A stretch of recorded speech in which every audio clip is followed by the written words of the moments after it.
Sentyabrın 4-də Yevlax ərazisində qeydə alınan yeraltı təkan rayonun Nemətabad kənd sakini Zahid Məmmədoğlu Məmmədova məxsus evdə çatlar yaradıb.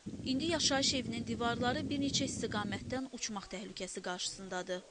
Evin çox yerində çat var. Elə bir dəfəndə olsa da ondan da getdi da. Yəni uşaqlar, qorxum uşaqlardan da.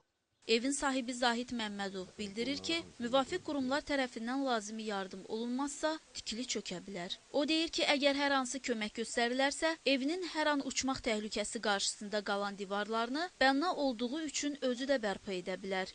Biraz köməklik eləsələr özüm də eləyərəm, sökərəm, hörərəm, düzəldərəm.